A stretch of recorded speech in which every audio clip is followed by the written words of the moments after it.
Hey everyone, this is Ryan DeGregorio, host of Mind Bending Astronomy. Thanks for joining me, and welcome to today's episode. Today we're visiting the final planet in the solar system, Neptune. Last time we visited Uranus, and today we're on another blue planet. This one's a much darker blue. Its color is the same reason Uranus is blue.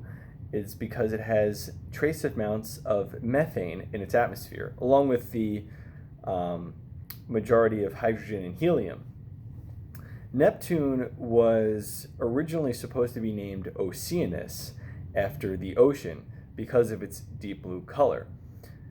But another interesting thing about Neptune is it is the first planet to be discovered with mathematical calculations instead of direct observation. Now, it can be argued that Galileo is really the first person to see Neptune, but he didn't identify it as a planet.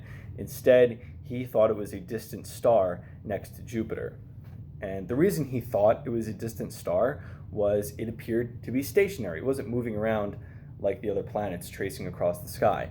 And that's probably because at that time, unfortunately, Neptune was going through retrograde motion. And we discussed what that was with Mars. It's when Earth overtakes another planet, so it looks like, relative to us, it's moving backward.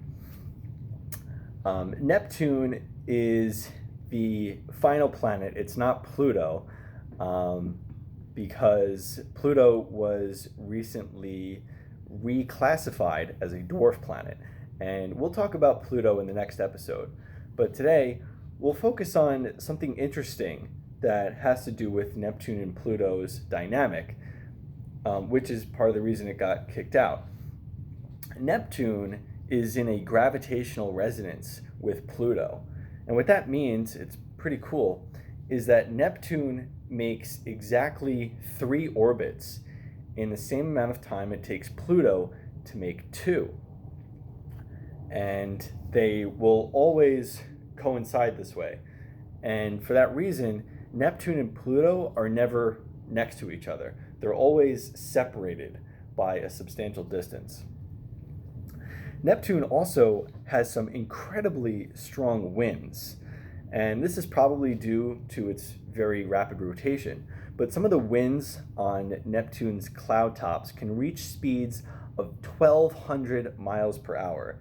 So that is far beyond supersonic, and for that reason, there is plenty of turbulence and storms raging through Neptune's atmosphere. Neptune also has something called a great dark spot, which is very akin to Jupiter's great red spot.